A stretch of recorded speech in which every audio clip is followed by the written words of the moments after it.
Mohon sudah bisa direkam, Om Ali. Terima kasih. Assalamualaikum warahmatullahi wabarakatuh. Waalaikumsalam warahmatullahi Alhamdulillah, Waalaikumsalam alhamdulillah, warahmatullahi wabarakatuh. amin. Wa bihi nasta'inu ala umuri dunya waddin. Wassalatu wassalam asrofil anbiya'i wa mursalin wa ala alihi wa sahbihi ajmain. Asyhadu an la ilaha illallah wa asyhadu anna Muhammadan abduhu wa ala ali Muhammad. Amma ba'du. Puji dan syukur marilah kita panjatkan kehadirat Allah Subhanahu wa taala atas segala limpahan rahmat dan karunia yang senantiasa dicurahkan pada kita semua. Wal khusus pada pagi hari ini kita masih diberikan nikmat yang luar biasa untuk bisa berkumpul dan bertolabul ilmi bersama Ustadz Wahid Rahman, juga atas limpahan nikmat sehat, waktu luang dan juga kesempatan ini.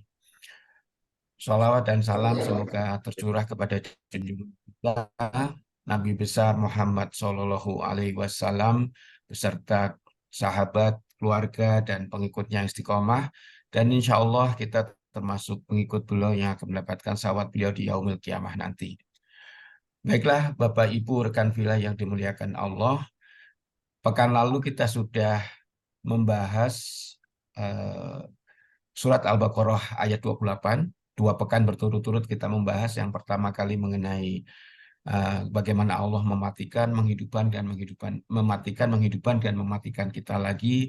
Kemudian pekan lalu kita sudah membahas mengenai kematian atau maut itu sendiri. Dan insya Allah seperti yang disampaikan Ustadz pekan lalu, hari ini kita akan membahas mengenai sequence atau hal-hal yang akan terjadi setelah kita meninggal. Mungkin seperti itu Ustadz ya. Baiklah, rekan villa yang dimuliakan Allah, untuk mempersingkat waktu karena sekarang sudah 5.37, taklim dan waktu sepenuhnya saya serahkan kepada Ustadz Wahid Rahman. Tafadhol Ustadz. Bismillahirrahmanirrahim. Assalamualaikum warahmatullahi wabarakatuh. Innal hamdalillah nahmaduhu wa nasta'inuhu wa nastaghfiruh. Wa na'udzu billahi min sururi anfusina wa sayyiati a'malina.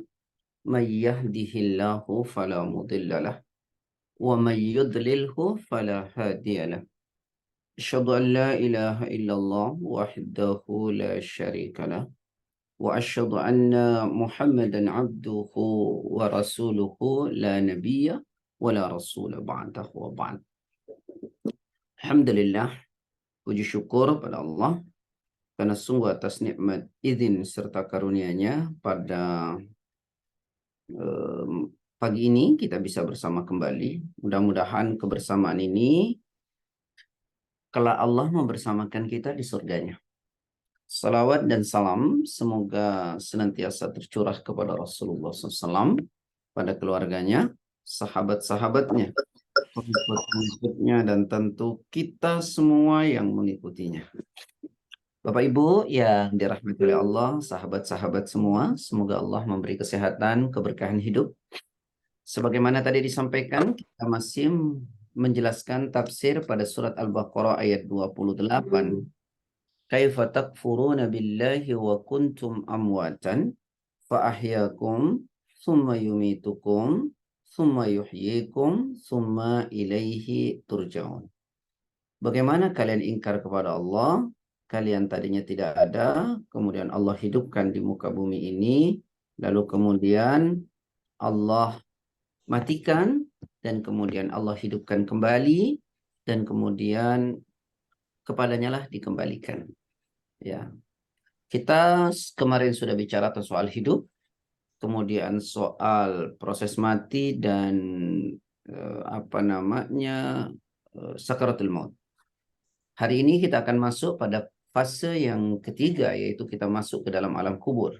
Ya, sahabat-sahabat, kajian bab kubur ini adalah sebenarnya bahan perenungan, evaluasi bahwa kita semua akan berada di tempat itu. ya.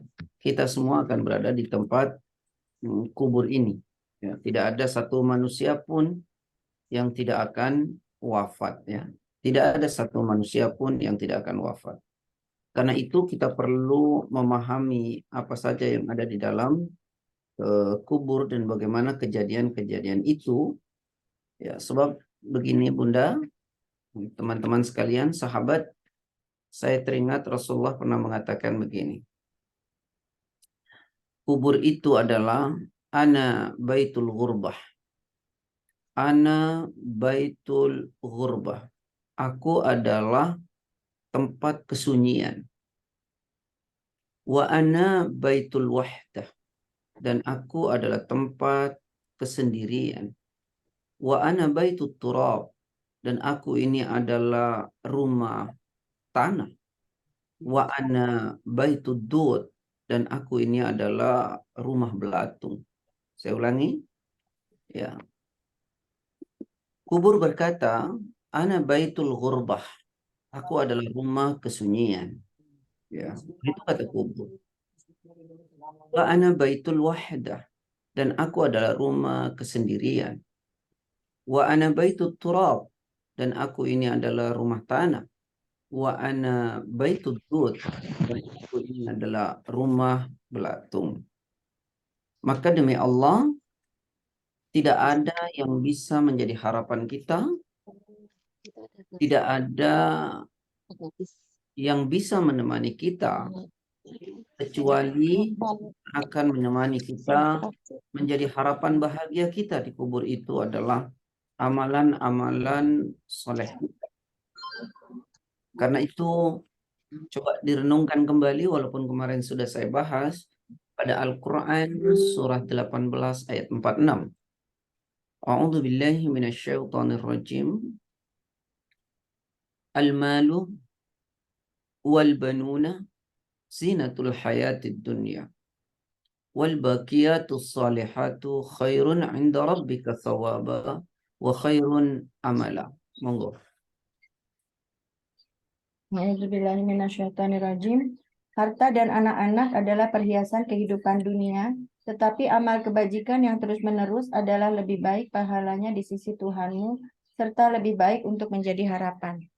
Allah menjelaskan harta yang kita perjuangkan terus habis-habisan. Wal banun, anak-anak yang kita banggakan. Zinatul hayatid dunya. Itu hanyalah perhiasan dunia. Lalu harapan kita apa kelak di kubur? Di yaumul mahsyar, yaumul mizan, sampai ke ujungnya neraka atau surga. Apa yang kita harapkan? Wal baqiyatus salihatu. Amal soleh lah yang terus-menerus kita lakukan. Ya. Tidak banyak, tetapi ada kontinuitas. Khairun 'inda rabbika. Itu lebih baik di sisi Rabbmu. Thawaban wa khairun amala. Dan sebaik-baik yang akan menjadi harapan kita kelak di akhir. Harapan kita di tempat kesunyian itu, di tempat kesendirian itu, dan di tempat tanah itu, serta di tempat belatung itu yaitu kubur, hanya amal kita yang akan membuat kita bahagia, yang menjadi harapan kita. Karena nyala sahabat-sahabat, janganlah sihir dunia ini membuat kita terlena. Janganlah sihir dunia ini membuat kita terlena. Hidup yang sesungguhnya itu adalah akhir. Coba direnungkan kembali surat Al-Ankabut 29 ayat 64. Surat 29 ayat 64.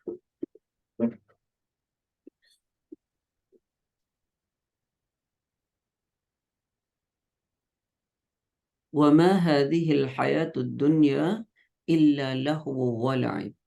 Wa inna ad-daral akhirata lahiyal hayawan law kanu ya'lamun. A'udzubillahiminasyaitonirrajim. Dan kehidupan dunia ini hanya senda gurau dan permainan. Dan sesungguhnya negeri akhirat itulah kehidupan yang sebenarnya, sekiranya mereka mengetahui. Firman Allah, dan tiadalah kehidupan dunia ini melainkan hanya senda gurau dan main-main saja. Dan sesungguhnya akhirat itulah yang sebenarnya kehidupan. Laukanu ya'lamun, seandainya mereka mengetahui. Alhamdulillah, Allah memberi hidayah kita untuk mengetahui kehidupan akhirat. Kita pelajari ini. Inilah kehidupan yang sesungguhnya nanti di akhirat. Karena itu teman-teman sekalian, sindiran berat dari Allah bagi kita yang sering terlalai karena kesibukan dunia sampai kita lupa berpikir tentang akhirat. Ada sindiran yang sangat kuat dalam Quran. Surat 21 ayat 1. Iqtaraba linnasi hisabuhum wa hum fi ghaflatin mu'ridun. A'udzubillahiminasyaitonirrajim. Telah semakin dekat kepada manusia perhitungan amal mereka, sedang mereka dalam keadaan lalai dengan dunia, berpaling dari akhirat. Coba kita renungkan. Sungguh telah makin dekat bagi mereka manusia hari perhitungan amal mereka. Ya, sungguh telah makin dekat bagi manusia hari perhitungan amal mereka, sedang mereka tetap dalam keadaan lalai dan berpaling. Sedang mereka tetap dalam keadaan lalai dan berpaling. Apa yang membuat lalai? Kehidupan dunia. Apa yang dia lupakan adalah kehidupan akhirat. Saya ulangi, telah makin dekat bagi manusia menghisap amalan mereka. Artinya mempertanggungjawabkan amal itu bukan makin jauh, tapi makin dekat, dekat sekali. Tetapi manusia tetap dalam keadaan lalai karena urusan dunia, karena kesibukan dunia, sampai tak ada waktu untuk sholat, tak ada waktu untuk memperdalam agama, dan mereka lalai, berpaling dari akhirat. Ya, apa maksudnya? Kita lupa bahwa ada kehidupan nanti setelah ini. Nah, itulah yang akan kita bahas hari ini. Kita masuk ke dalam kubur. Saya akan mulai, tadi saya sudah sampaikan, kubur itu adalah rumah hurbah, yaitu rumah kesendiri, kesunyian. Baitul wahdah, rumah kesendirian. Baitul turab, rumah tanah. Wa baitul dud adalah rumah belatung. Karena itulah sahabat Utsman ibnu Affan radhiyallahu an, setiap diceritakan soal kubur, beliau selalu menangis yang air mata beliau sampai membasahi jenggot beliau.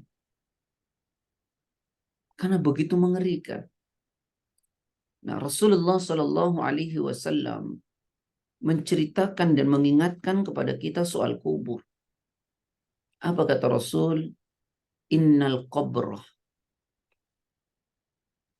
awwalu manzilin min manazilil akhirah. Fa in naja minhu fama ba'dahu aisar. Wa illam yanju minhu fama ba'dahu ashad. Wa sami'tu Rasulullah sallallahu alaihi wasallam yaqul ma ra'aitu mandaran qattu illa al-qabru afda'u minhu. Innal qabra, sesungguhnya kubur, kata Rasul. Sesungguhnya kuburan itu awwalu manzilin, adalah tempat persinggahan pertama kita di akhirat. Min manazilil akhirah, dari banyaknya persinggahan-persinggahan kita kelak di akhirat. Kubur itu adalah tempat persinggahan pertama dari banyaknya persinggahan-persinggahan kita kelak di akhir. Ada kubur, ada yaumul qiyamah, ada mahsyar, ada mizan, ada sirat. Jadi kubur ini adalah tempat persinggahan pertama kita kelak di akhir.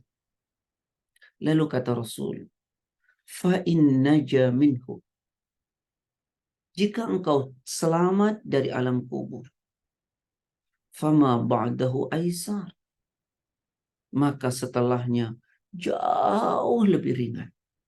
Jauh lebih ringan.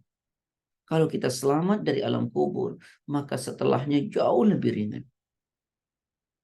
Wa illam yanju. Kalau ternyata kita tidak selamat dari alam kubur, karena apa yang kita lakukan di dunia ini, fama ba'dahu asyad, maka setelahnya jauh lebih mengerikan. Di kubur itu atau di akhirat nanti hanya ada dua pilihan. Pilihan pertama adalah ampunan dan keridhaan Allah. Pilihan kedua adalah azab yang sangat luar biasa. Hanya itu yang ada di akhirat. Mulai dari kubur sampai nanti ke neraka. Ampunan dan ridhonya Allah, kebahagiaan, dan azab Allah, murka. Sebelum lebih jauh, renungkan Quran surat 57 ayat 20. Ya'lamu annamal hayatud dunya la'ibun wa lahun wa zinatun wa tafakhurun bainakum wa takathurun fil amwali wal aulad kamathali ghaithin a'jabal kuffara nabatuhu thumma yahiju fatarahu musfarra thumma yakunu khutama wa fil akhirati 'adzabun syadid wa maghfiratun minallahi wa ridwan wa mal hayatud dunya illa mata'ul ghurur. Monggo. Auzubillahiminasyaitonirrajim. Ketahuilah sesungguhnya kehidupan dunia itu hanyalah permainan dan senda gurauan, perhiasan dan saling berbangga di antara kamu, serta berlomba dalam kekayaan dan anak keturunan. Seperti hujan yang tanam-tanamannya mengagumkan para petani, kemudian tanaman itu menjadi kering dan kamu lihat warnanya kuning, kemudian menjadi hancur. Dan di akhirat nanti ada azab yang keras dan ampunan dari Allah serta keridhoannya. Dan kehidupan dunia tidak lain hanyalah kesenangan yang palsu. Wa fil akhirati 'adzabun syadid. Dan di akhirat nanti ada azab yang pedih. Azab yang pedih. Wa maghfiratun minallahi wa ridwan. Dan juga ada ampunan dari Allah dan keridhoannya dari Allah. Mana yang akan kita raih? Azab yang pedih, ampunan dan keridhaan Allah, tergantung hari ini kita di dunia. Waktu masih ada, walaupun berpendek. Yuk kita lakukan kebaikan agar kita bisa meraih ampunan dan keridhaan Allah, bukan azab Allah. Baik, kembali teman-teman sekalian, sahabat Rasulullah, kalau engkau hasil dari alam kubur, kau selamat dari alam kubur, maka fama ba'dahu aisyah. Setelahnya itu jauh lebih ringan. Jauh lebih ringan. Wa illam yanjuh. Kalau ternyata kau tidak berhasil dari alam kubur, tidak selamat dari alam kubur, karena apa yang kita lakukan di dunia tidak benar, fama ba'dahu asyad. Maka pada persinggahan selanjutnya kelak di akhirat jauh lebih mengerikan. Jauh lebih mengerikan. Lalu kata sahabat, wa sami'tu Rasulullah sallallahu alaihi wasallam yaqul, dan sungguh saya telah mendengar Rasulullah sallallahu alaihi wasallam bersabda, ma ra'aitu mandaran qattu illa al-qabru afda'u minhu. Saya tidak pernah mendengar, saya tidak pernah melihat, kata Rasul, satu pemandangan yang lebih mengerikan pemandangan itu kecuali pemandangan kubur. Kata Rasul, aku tidak pernah melihat satu pemandangan yang lebih mengerikan melebihi pemandangan alam kubur. Inilah yang disampaikan oleh Rasulullah Sallallahu Alaihi Wasallam tentang kubur. Mari kemudian kita lihat, ya, setelah Rasul mengatakan tak ada pemandangan yang lebih mengerikan kecuali pemandangan alam kubur. Dan kalau kita berhasil dari alam kubur, maka setelahnya jauh lebih ringan. Tapi jika kita tidak pernah berhasil dari alam kubur, maka setelahnya jauh lebih mengerikan. Kalau selamat di kubur, maka setelahnya jauh lebih ringan. Tapi kalau dikubur tidak selamat, setelahnya jauh lebih mengerikan. Mari kita pahami apa yang akan terjadi di kubur. Kata sahabat Anas bin Malik radhiyallahu anhu, pembantu Rasulullah Shallallahu alaihi wasallam bersabda. Apa sabda Nabi? Innal abda idza wudi'a fi qabrihi wa tawalla anhu ashabuhu wa innahu la yasma'u qur'ani alihim atahu malakani fayuq'idanihi fayaqulan ma kunta taqulu fi hadha an-nabiy Muhammad sallallahu alaihi wasallam fa ammal mu'minu fayaqul ashhadu annahu Abdullah wa Rasul fayaqulu lahu undur ila maq'adika minan nar qad abdalaka Allahu bihi maq'adan minal jannah qala an-nabiy sallallahu alaihi wasallam fayarahuma jami'an wa ammal kafir awil munafiq fayaqul la adri kuntu aqulu ma yaqulu an-nas fi fayuqal la durayt ولا تليت ثم يضرب بمطرقه من حديد ضربة بين أذنيه فيصيح صيحة يسمعها من يليه إلا الثقلين. Hadisnya agak sedikit panjang. Baik, inilah kejadian di kubur. Kata Nabi, innal abda, sungguh seorang hamba, manusia, idza wudi'ah, ketika diletakkan fi qabrihi, di dalam kuburnya. Ketika seorang hamba wafat, lalu kemudian sudah dimandikan, disolati, dikafani, lalu dikubur. Ketika seorang hamba diletakkan di kuburnya, wa tawalla anhu ashab, lalu orang-orang yang mengantarnya, sahabatnya, orang tuanya, kakak adiknya, anaknya, suaminya, kembali pergi dari kubur itu, dari mengantar. Wa innahu la yasma'u qur'ani halihim, dan hamba yang meninggal itu di kuburnya mendengar langkah kaki saudaranya, sahabatnya, orang tuanya, anaknya yang pergi meninggalkan kubur itu. Kita bisa bayangkan. Di kubur kita diletakkan dalam kesendirian. Lalu sahabat, orang-orang yang mengantar kita ke kubur itu pergi. Dan kita mendengar langkah kaki mereka di atas. Saat meninggalkan kubur, meninggalkan kita dalam kesendirian. Saat itulah, atahu malakan, datanglah dua malaikat. Datanglah dua malaikat. Munkar dan Nakir. Fayuq'idanihi, lalu kedua malaikat itu mendudukkan hamba yang diletakkan di kubur tadi. Jika kita wafat nanti, didatangi oleh malaikat di kubur kita, didudukkan oleh malaikat.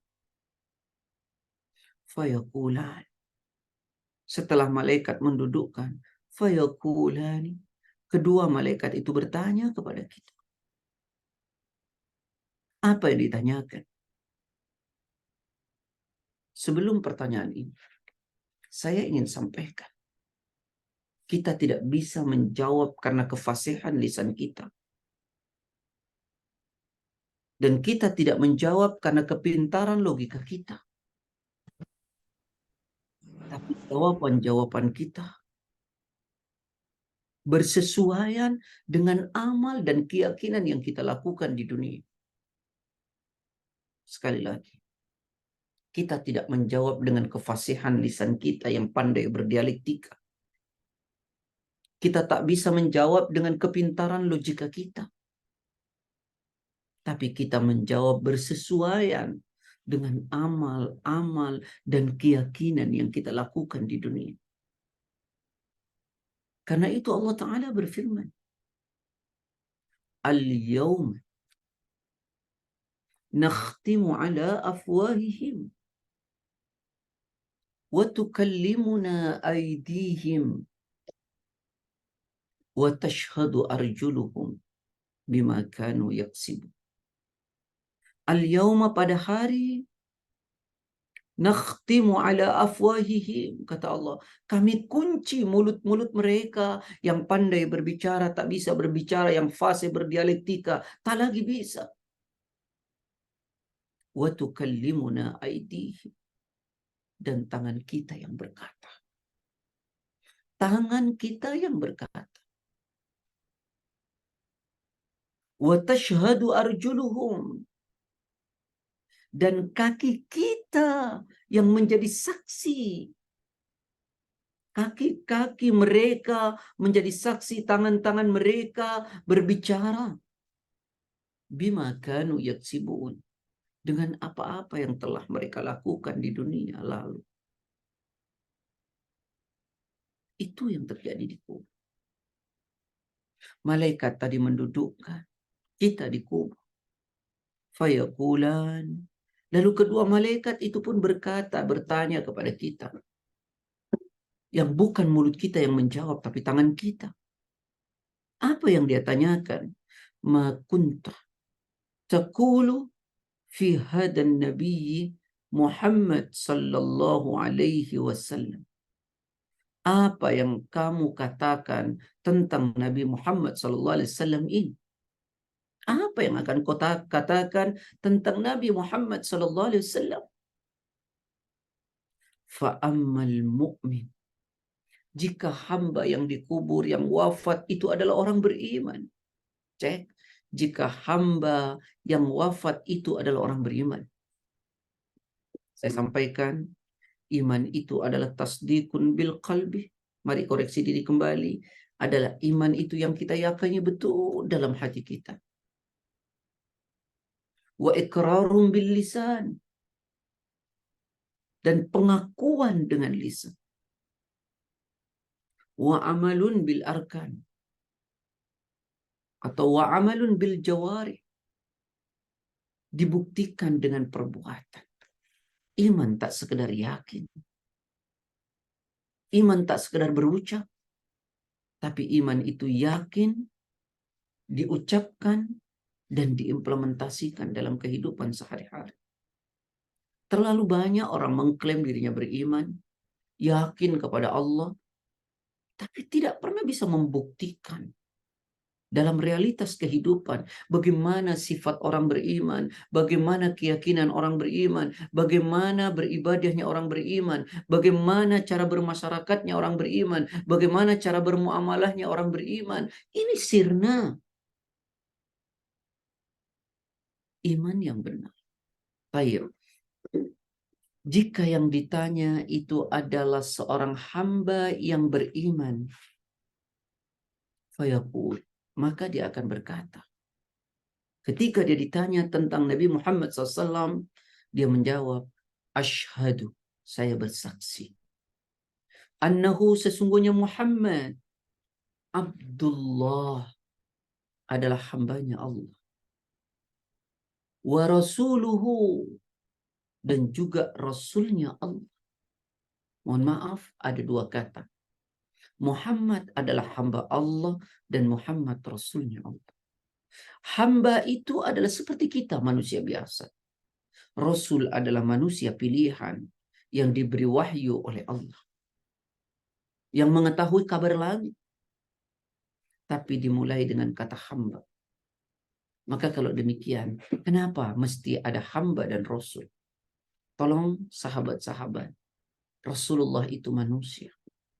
Rasulullah itu manusia. Maka jangan pernah tempatkan Rasulullah seolah-olah bukan manusia, bukan hamba, tapi Allah.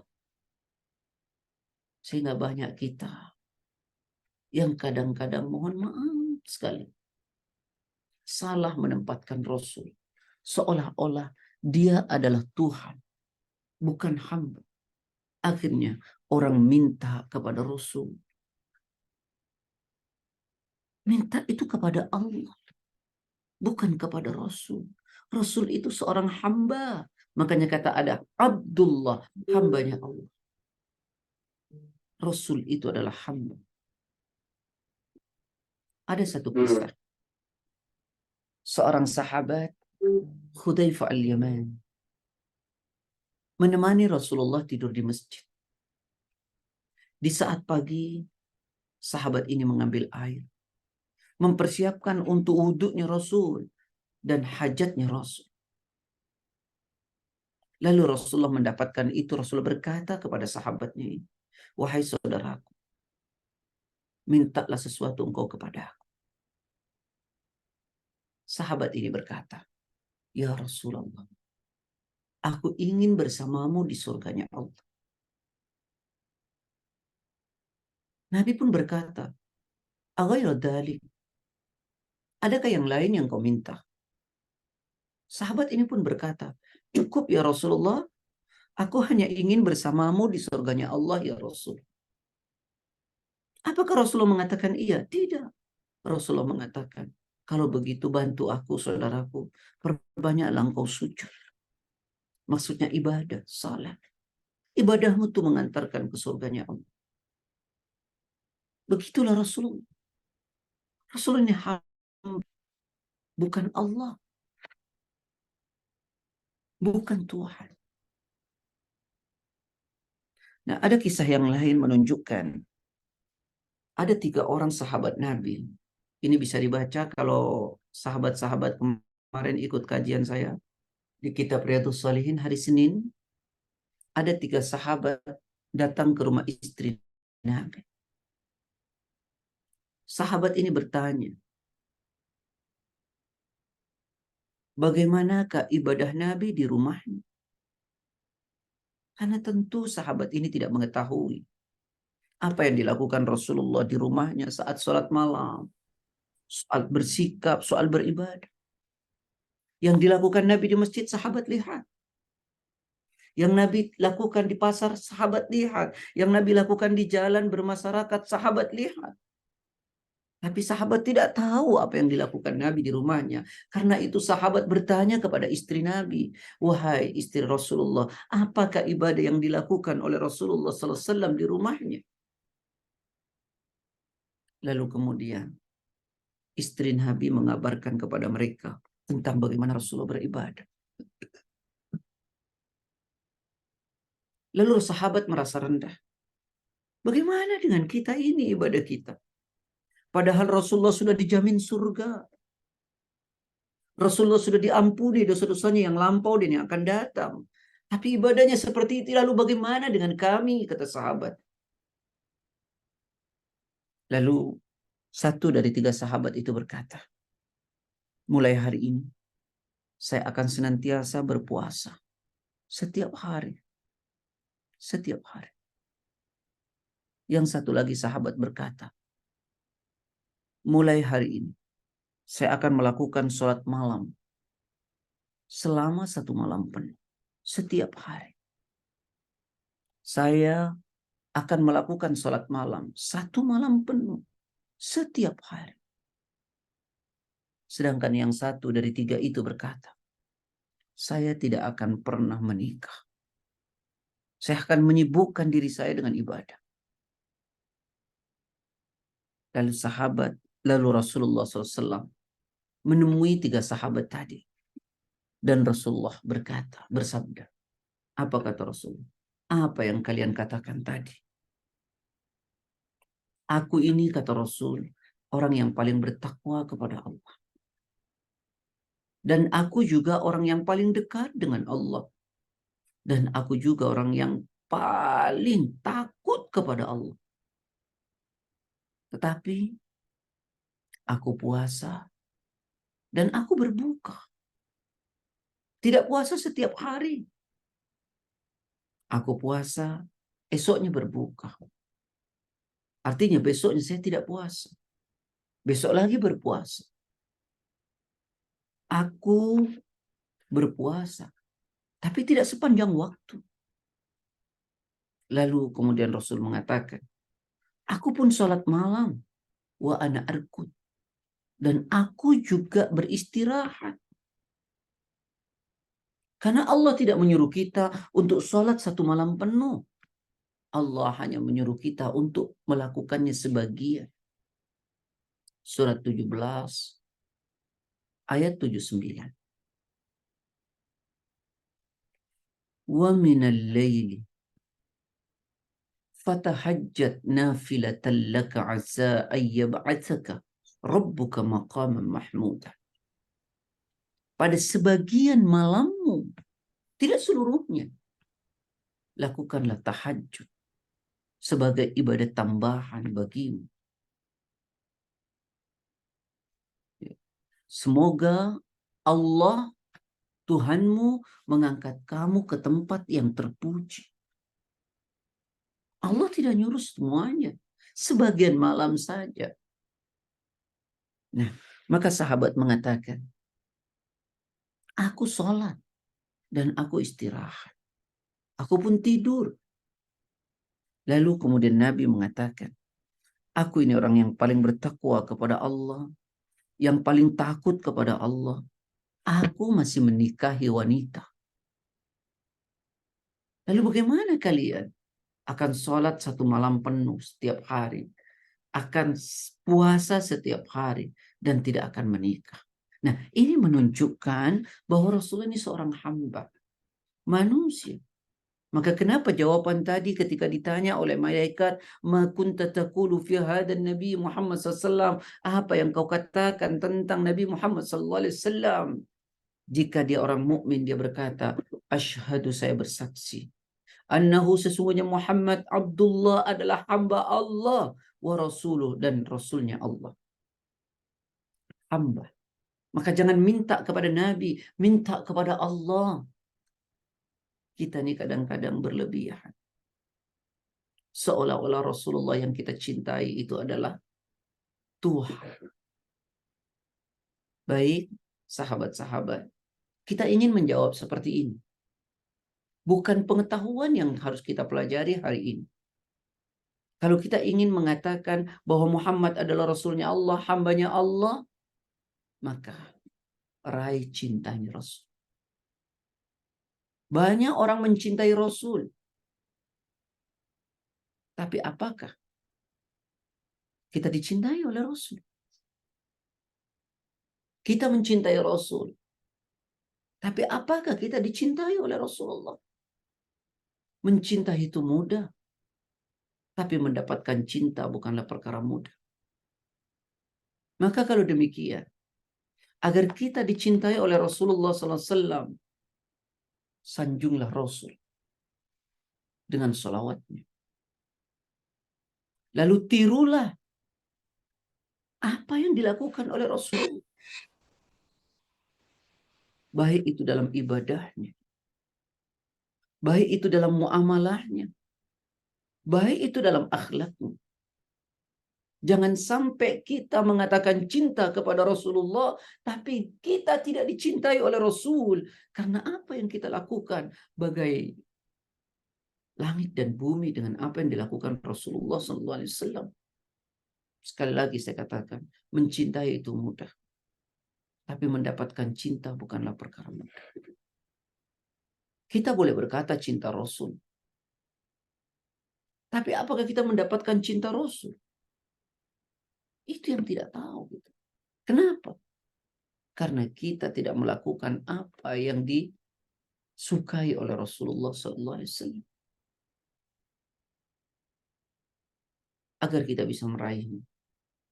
Satu, benarkan semua yang datang dari Rasul. Benarkan semua yang datang dari Rasul. Apapun itu. Wa ma yantiqu 'anil hawa in huwa illa wahyu yuha. Tak ada yang dikatakan Nabi kecuali garansi wahyu dari Allah. Setelah itu, ta'atuhu fima amar. Taati apa yang diperintahkan Nabi. Kita ini mengatakan cinta Nabi, tapi kita tidak taat dengan apa yang diperintahkan Nabi. Lalu bagaimana kita akan mendapatkan cinta Nabi? Yang ketiga, al-ijtinabu amma naha. Jauhi apa-apa yang Nabi larang. Jauhi apa-apa yang Nabi larang. Kita ingin mendapatkan cinta Nabi, tapi kita asik melakukan apa yang Nabi tidak suka, apa yang Nabi larang. 1000 kali kita katakan cinta kepada Nabi, tak satu pun kata dari Nabi akan mencintai kita. Jika kita terus melakukan apa yang Nabi tidak suka, sekuat tenaga mari kita jauhi. Akhir, ma na'budullaha illa bima syara'a. Kita tidak beribadah kepada Allah kecuali apa yang disyariatkan oleh Nabi. Kecuali apa yang disyariatkan oleh Nabi. Dengan melakukan itu, semoga kita bisa menjawab nanti melalui tangan kita. Dan kaki kita menjadi saksi, lalu berkata, Asyhadu annahu Abdullah wa Rasuluh. Sesungguhnya saya bersaksi, sesungguhnya Rasul Muhammad itu adalah hamba Allah dan Rasulnya Allah. Demikian mudah-mudahan jawaban kita kelak di alam kubur. Maka jika orang itu beriman ketika ditanya tentang Nabi, demikianlah jawabannya. Dia adalah hamba Allah. Dia adalah Rasulnya. Lalu kemudian apa respon malaikat? Fayuqalu lahu. Lalu malaikat berkata kepada hamba yang beriman tadi dalam kuburnya. Apa yang dikatakan malaikat? Undur ila maq'adika minan nari. Lihatlah, kata malaikat, tempat dudukmu di neraka. Lihatlah tempat dudukmu di neraka. Qad abdalakallahu bihi maq'adan minal jannah. Karena engkau adalah orang beriman, maka Allah telah menggantinya tempat dudukmu di surga. Qala Nabi sallallahu alaihi wasallam. Ketika Nabi mengatakan itu, lalu Nabi berkata, fayarahuma jami'an. Maka hamba yang beriman ini di kuburnya melihat kedua-duanya sekaligus. Tempat di neraka dan tempat di surga. Betapa kontrasnya pemandangan itu. Betapa berbedanya tempat itu. Neraka. Fa'illam taf'alu wa lam taf'alu fattaqun nar. Jika kamu tak mampu dan pasti tak mampu, maka takutlah dengan neraka yang bahan bakarnya manusia dan batu. Surga yang penuh kenikmatan. Dilihatlah kedua-duanya sekaligus. Makanya nanti saudara-saudaraku, di kubur itu diperlihatkan pemandangan itu setiap pagi dan petang. Dan juga tentang kiamat. Coba renungkan satu ayat dalam Quran. Surat Ghafir ayat 64. An-naru yu'raduna 'alaiha ghuduwa wa 'ashiyya. Wa yawma taqumu as-sa'atu adkhilu ala fir'auna asyaddal 'adzab. Surat Ghafir, surat ke-40. A'udzubillahiminasyaitonirrajim. Allah lah yang menjadikan bumi untukmu sebagai tempat menetap dan langit sebagai atap, dan membentukmu lalu memperindah rupamu serta memberimu rezeki dari yang baik-baik. Demikianlah Allah Tuhanmu, Maha Suci Allah, Tuhan seluruh alam. Salah ya, Bun? 64 tuh. Surat, mohon maaf saya salah, Bun. 46, ayat 46. Oh, Suratnya surat ke-40, ayatnya 46. ayatnya ke-46. Mohon maaf. A'udzubillahiminasyaitonirrajim. Kepada mereka diperlihatkan neraka pada pagi dan petang, dan pada hari terjadinya kiamat. Lalu kepada malaikat diperintahkan, masukkanlah Fir'aun dan kaumnya ke dalam azab yang sangat keras. Kepada mereka dinampakkan neraka pada pagi dan petang. Itu terus ditampakkan setiap waktu. Bayangkan, orang yang beriman dengan penuh kenikmatan di alam kuburnya. Dia lihat neraka dan surga. Dia ingin cepat kiamat karena ditampakkan surga yang jauh lebih nyaman dari alam kuburnya. Orang yang tidak baik dalam siksa yang luar biasa di kuburnya, ditampakkan neraka, ternyata lebih mengerikan, dan dia lebih menikmati, lebih mau dengan siksa di kubur itu. Bayangkan, siksanya saja luar biasa, tapi ditampakkan neraka yang jauh lebih mengerikan. Itu setiap waktu ditampakkan kepada mereka. Nah, ikhwani wa ikhwati fillah, kembali ya, maka diperlihatkan kedua-duanya. Ini kalau orang beriman, dia menjawab hamba Allah, Rasulnya Allah. Lalu kemudian malaikat berkata kepadanya, ini tempat dudukmu di neraka. Dan Allah telah menggantinya dengan surga. Lalu dia melihat kedua-duanya. Betapa kontras perbedaannya. Bersyukurlah dia. Karena Allah telah memberi hidayah di dunia dan dia menjadi orang baik sehingga dia mendapatkan kenikmatan alam kubur. Nah, wa ammal kafir awil munafik. Adapun jika yang meninggal itu adalah orang yang kafir, orang yang tidak ada iman, wal munafik, dan orang munafik. Ketika ditanya tentang siapa Rasulullah Sallallahu Alaihi Wasallam, dia berkata, la adri, saya nggak ngerti, saya nggak tahu. Kuntu aqulu ma yaqulun nas. Lalu dia berkata, saya berkata seperti kebanyakan orang berkata. Saya berkata seperti kebanyakan orang berkata tentang siapa Muhammad. Maka kalau kita mengikuti kebanyakan orang di muka bumi ini, maka mereka menyesatkan dari jalan Allah. Karena sungguh yang lebih banyak adalah orang kafir dan munafik. Coba renungkan Al-Quran.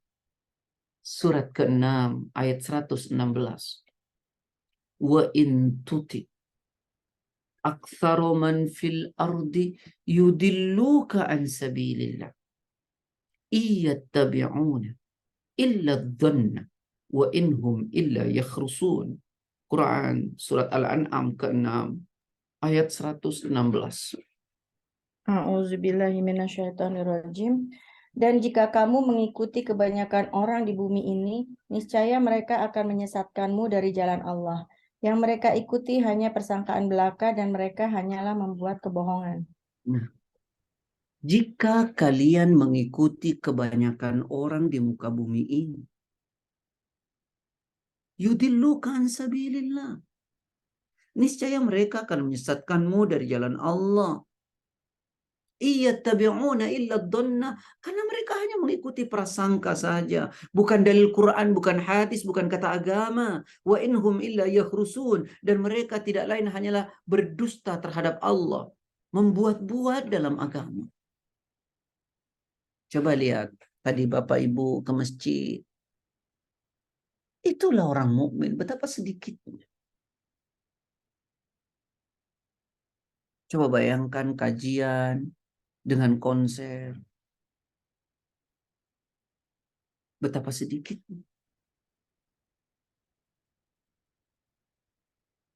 Saya pernah ketemu ulama asal Syria di Madinah. Kami berkumpul para ustadz waktu itu.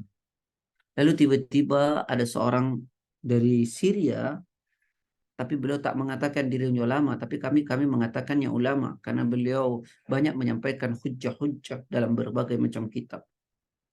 Beliau pertanyaannya menggelitik kami. Yang pertama beliau tanyakan, tahukah kalian bedanya mal farq bainal muslim wal mu'min? Tahukah kalian bedanya antara orang Islam dan orang beriman, katanya. Tahukah kalian bedanya orang Islam dan orang beriman? Lalu kami terdiam, kami semua Ustaz diam. Kami ditanya soal Islam dan iman. Lalu beliau berkelakar begini. Beliau bercanda sebenarnya, tapi luar biasa candanya. Kalau kalian mau tahu orang Islam, haula, mereka adalah ketika sholat Idul Fitri, Idul Adha, dan mungkin hari Jumat. Banyak sekali. Itulah orang Islam. Dan kalau kalian mau tahu orang beriman, lihatlah ketika mereka sholat subuh di masjid-masjid. Itulah orang beriman. Itu dikatakan ulama dari Syria. Walaupun canda, rasanya kok iya ya. Bahwa sholat subuh ke masjid itu adalah pilihan. Padahal Rasulullah SAW pernah mengatakan, Man ghada ilal masjid, aw raha, a'addallahu lahu nuzulan fil jannah. Siapa orang di pagi-pagi subuh pergi ke masjid, dan sore pergi ke masjid, maka Allah janjikan kepada mereka hidangan yang penuh kenikmatan di dalam surga. Hidangan yang penuh kenikmatan di dalam surga. Orang yang subuh dan asar datang ke masjid itu tamunya Allah. Dan Allah menyambutnya dengan hidangan yang penuh kenikmatan. Tayyib. Sahabat-sahabat sekalian yang saya cintai karena Allah. Ya, mari kita renungkan kembali, kita teruskan. Jika yang meninggal itu orang kafir atau orang munafik, dia berkata, saya tidak tahu. Saya berkata apa yang kebanyakan orang katakan. Lalu malaikat berkata, la daroita. Apakah kamu nggak pernah dengar tentang Rasulullah? Kamu nggak pernah ngaji. Wala talait. Apakah kau nggak pernah baca? Apa kemudian yang terjadi di kubur pada mereka, orang kafir, orang munafik itu, thumma yudrabu mimitrakihi, kemudian dipukullah oleh malaikat dengan gada min hadidin yang terbuat dari besi. Dorbatan, satu kali pukulan, baina udunai, di antara kedua telinganya. Fayasihu sayhatan, maka berteriaklah orang kafir dan munafik ini sayhatan dengan satu teriakan, yasma'uha mayyalihi illa tsaqalain, yang didengar oleh orang-orang yang di dekatnya, illa tsaqalain, kecuali dua makhluk yang tidak mendengarnya, yaitu para jin, setan, dan para malaikat, para manusia. Setan, jin, dan manusia yang tidak mendengarnya, semua mendengar dengan teriakan yang sangat kencang. Itulah kejadian di dalam neraka, di dalam kubur. Pertanyaannya, apakah seorang beriman? Amin. Atau orang kafir? Tidak mungkin.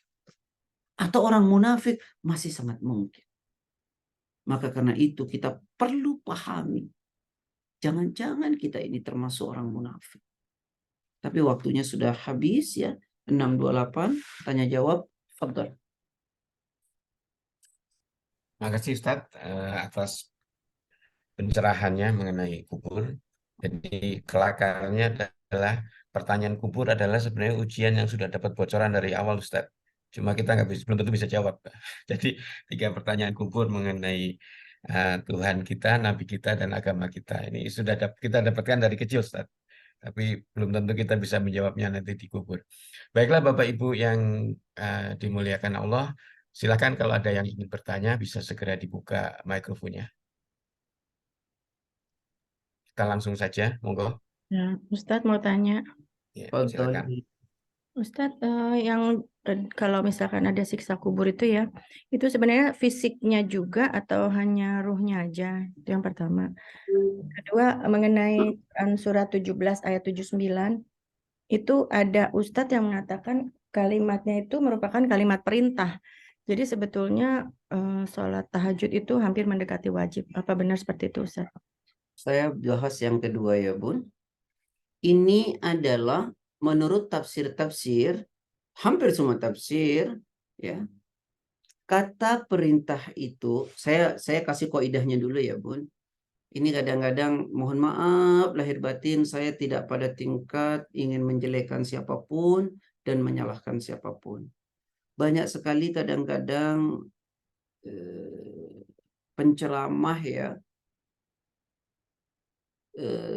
tidak lahir dari pesantren atau tidak betul-betul mempelajari agama dengan baik, atau mungkin dia belajarnya otodidak begitu. Padahal dalam kaidah yang benar, perintah itu namanya fi'il amr. Nah, disinilah pentingnya belajar agama itu dari ahlinya. Fi'il amr.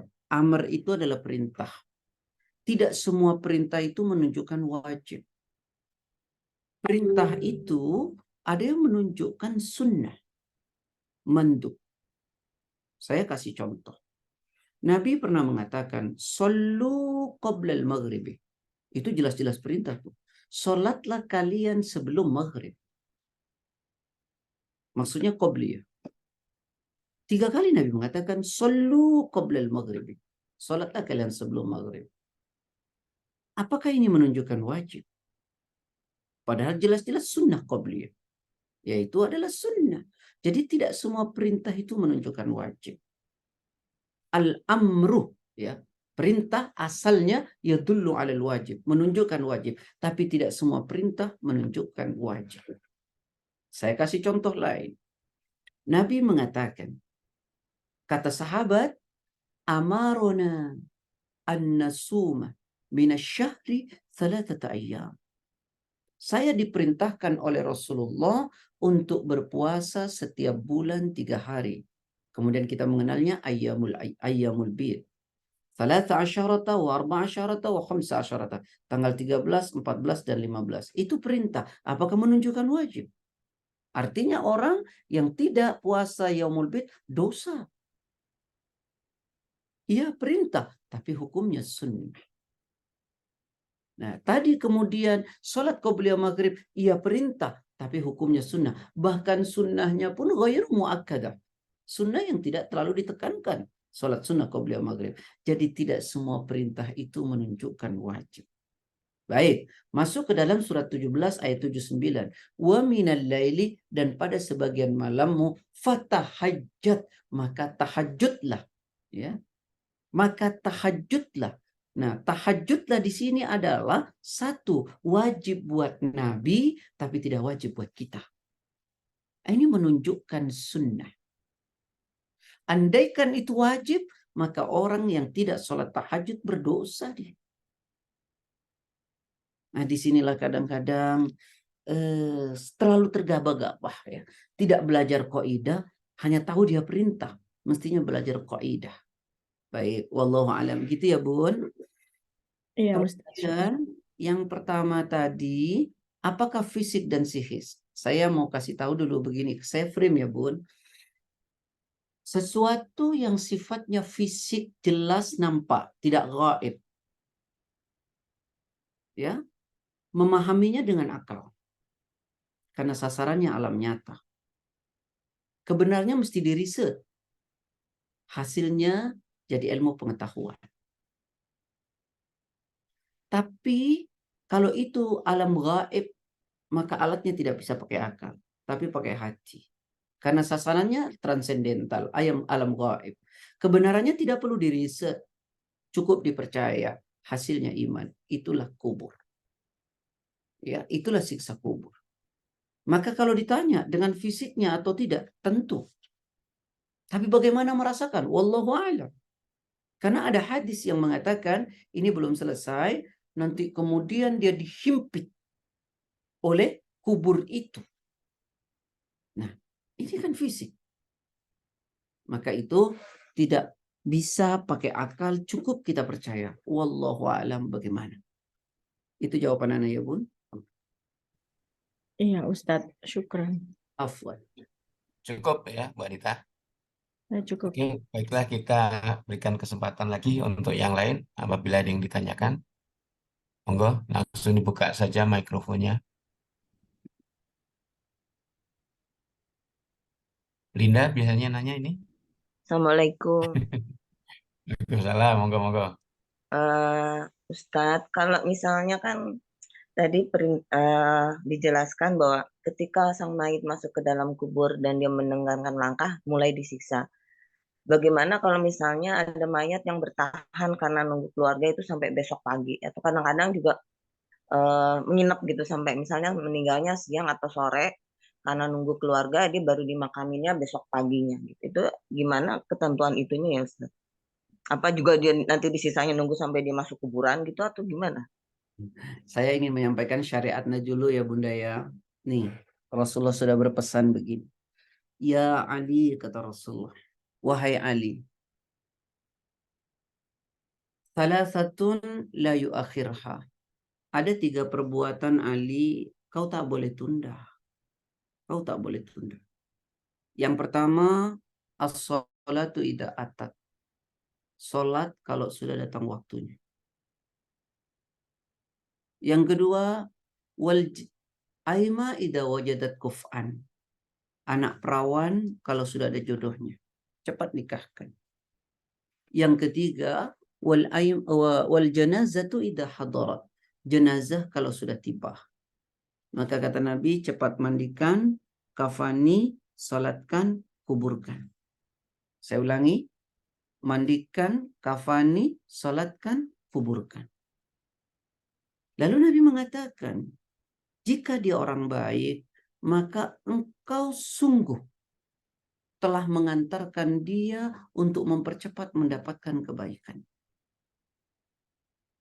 Jika dia orang yang jelek, sungguh engkau telah berat menanggung bebannya.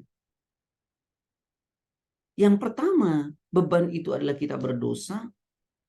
Dan dia dalam matinya pun, sekalipun belum dikubur, sudah ketersiksaan yang sangat luar biasa. Ya, jadi makanya saya pernah menyanggah tuh, ada yang berkata, ya mohon maaf sekali lagi, ada orang meninggal karena terus diziarahi oleh orang, maka malaikat tak sempat datang bertanya dan tidak sempat kemudian menyiksa kalau dia orang tidak baik atau begini dan begini. Itu semua tidak benar. Wallahu a'lam. Demikian jawabannya, Bu. Syukran Ustaz. Afwan. Ya, syukur. Eh, Baiklah, Nyambung boleh nggak? mungkin ada yang bertanya. Ya, monggo. Satu lagi boleh nggak, Jin? Silakan. Ya. Silakan. Tadi tentang itu, ya terima kasih. Terima kasih Pak Ustadz, Masya Allah. Yang kalau tentang meninggal itu kan lagi rame tuh, boleh ditahlilin, nggak boleh 3 hari, 2 hari. Padahal niat, sebenarnya kita boleh nggak sih Ustadz ngirimin Al-Fatihah untuk ayah saya yang udah meninggal? Nah itu aja deh, misalnya pertanyaan sederhananya.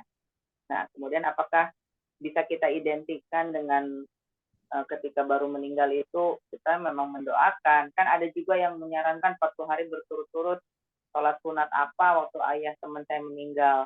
Katanya kirimkan pahala sholatnya untuk ayahnya. Mohon pencerahannya Ustadz dalam hal ini. Baik, ada seorang sahabat datang kepada Nabi. Ya Rasulullah, hal baqiya min birri abawayya abarruhuma ba'da mautihima. Ya Rasulullah, masihkah tersisa kebaikan yang bisa saya lakukan untuk kedua orang tua saya yang telah wafat?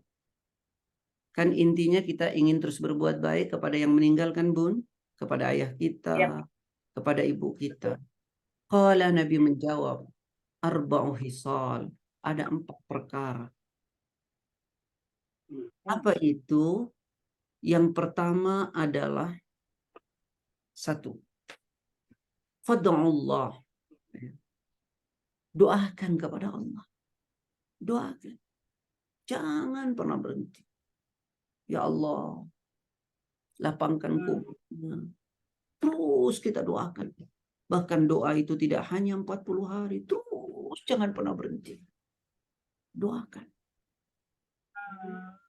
Ad-du'a lahum. Jangan pernah berhenti. Bayangkan orang tua kita itu mengasuh kita dari kecil sampai kita dewasa. Tidak pernah berhenti. Lalu doa kita mau batas-batasi untuk orang tua kita. Ya Allah, durhaka betul kita. Yang kedua adalah wal istighfaru lahuma. Mohonkan ampun kepada keduanya. Allahumma ighfir lahu, Allahumma ighfir lahum warhamhum wa'afihim wa'fu anhum. Allahumma ighfir li abi, ya Allah ampunlah untuk ayahku. Allahumma ighfir li ummi, ampunlah untuk ibuku. Terus mohon, Allah. Oh, jangan pernah berhenti, jangan dibatasi. Kemudian yang ketiga, ikramu sadiqihima, muliakan teman-temannya, bersedekah atas namanya. Nyampe saya sedekah, saya niatkan di hati saya untuk orang tua saya yang telah wafat. Nyampe. Kemudian yang keempat apa? Ya. Wa ikramu sadiqihima, muliakan teman-temannya tadi. Yang pertama doakan, mohonkan ampun, kemudian muliakan teman-temannya, bersedekah, kemudian wa infadu ahdihima, penuhi janji-janji beliau. Apa yang dijanjikan, mungkin beliau dulu pernah berkata, kalau saya begini, saya mau kasih ini orang, kasih. Atau dia janjinya, atau berpesan kepada kita yang akur dengan saudara, penuhi itu semua. Dan yang terpenting dari itu semua adalah kita jadi anak yang saleh, karena kesolehan kita, kebaikannya sampai kepada orang tua kita. Tanpa kita mengatakan apapun dan tanpa kita berniat apapun, setiap kita berlaku kesolehan, orang tua kita otomatis mendapatkan pahala. Kita sholat, kita puasa, kita melakukan kebaikan, makin banyak kebaikan yang kita lakukan, orang tua kita mendapatkan pahala karenanya. Karena kita begitu gara-gara didikan orang tua. Saya ingin sampaikan, jangan batasi. Teruslah berbuat baik, teruslah mendoakan, ya, teruslah mohonkan ampun, teruslah penuhi janjinya, teruslah bersedekah atas namanya, dan teruslah kita menjadi anak yang saleh, karena kesolehan kita, orang tua kita mendapatkan nilai karenanya. Wallahu a'lam.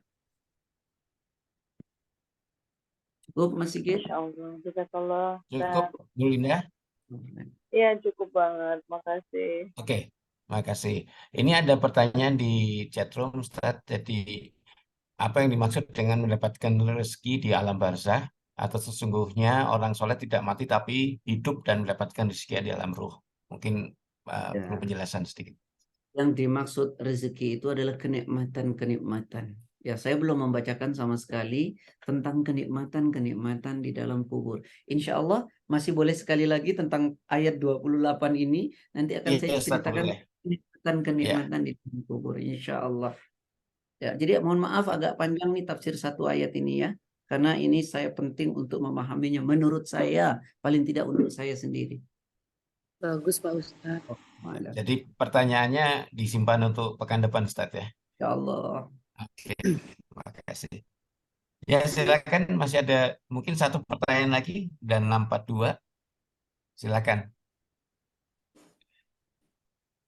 Sudah ada. Oke, kalau tidak ada mungkin kita akhiri. Dan alhamdulillah Ustaz, ini adalah boleh dikatakan ulang tahun kajian ke Ustaz. Jadi kita mulai dari pekan kedua bulan Juni tahun lalu. Jadi alhamdulillah kita sudah 1 tahun dan sampai ke surat Al-Baqarah 28. Jadi kita masih perjalanannya masih cukup panjang kalau kita sampai khatamkan Quran. Ini oke. Yang Bu Lulu tadi sudah saya bacakan. Apa mau dipertanyakan atau gimana? Iya, ada satu pertanyaan kalau yang tadi disimpan ya untuk minggu depan. Tadi Ustadz menyampaikan bahwa kalau anak itu melakukan kebaikan atau kesalehan, orang tua otomatis akan juga terkirimkan gitu kan. Nah, bagaimana kalau sebaliknya gitu Ustadz? Apakah juga akan mempengaruhi orang tua yang berada di alam ruh itu gitu. Ketika anak-anaknya itu sebaliknya gitu, menjadi anak yang durhaka kepada Allah gitu. Nah, ini bagaimana? Bunda, jika orang tua masa hidupnya telah mengajarkan anak itu, lalu kemudian anak itu menjadi tidak baik, maka orang tua tidak ada dosa sama sekali. Tapi jika orang tuanya memang tidak mengajarkan dia agama dan kebaikan ketika masa hidupnya, lalu kemudian anak itu bermasalah, maka orang tua mendapatkan dosanya. Ya. Tetapi dalam konteks ini, kalau anak itu tidak baik di dunianya, orang tuanya dikubur, bagaimana? Berpengaruh. Iya, pengaruhnya apa? Bukan pengaruh karena dosa anak itu, berpengaruh anak bapak itu tidak mendapatkan kebaikan. Karena anaknya tidak berbuat baik, anaknya tidak mendoakan, anaknya tidak bersedekah, anaknya perbuatannya tidak baik. Orang tuanya bukan mendapatkan siksa karena itu, tapi orang tuanya tidak mendapatkan kebaikan karena anaknya tidak baik. Wallahu a'lam. Jelas dulu ya. Iya, Jadi yang terima tidak kasih dapat Ustadz. kiriman rezeki yang tadi ditanyakan oleh Bu Lulu mungkin Ustadz ya. Baik. Oke, baik sudah 6.45. Mungkin Ustadz ada kegiatan lain, kita cukupkan pada pekan hari ini dan insya Allah kita akan membahas ayat ke-28 di surat Al-Baqarah di pekan depan. Dan seperti saya sampaikan, alhamdulillah kita sudah 1 tahun dan makin bertambah pesertanya dan insya Allah akan terus bertambah Ustadz. Amin. Baiklah, kita tutup kajian pada hari ini. Pertama kali saya ingin sampaikan terima kasih luar biasa kepada Ustadz, kemudian juga kepada Bu Nani yang sudah menyiapkan Zoom-nya, juga kepada Bu Anita, Aryesta, dan Yan Komal. Terima kasih atas supportnya selama ini. Baiklah, kita sama-sama tutup dengan membaca doa kafaratul majelis bersama-sama. Subhanakallah wa bihamdika asyhadu an la ilaha illa anta astaghfiruka wa atubu ilaik. Baiklah, kami mohon maaf apabila dalam pelaksananya ada yang tidak berkenan. Assalamualaikum warahmatullahi wabarakatuh. Waalaikumsalam.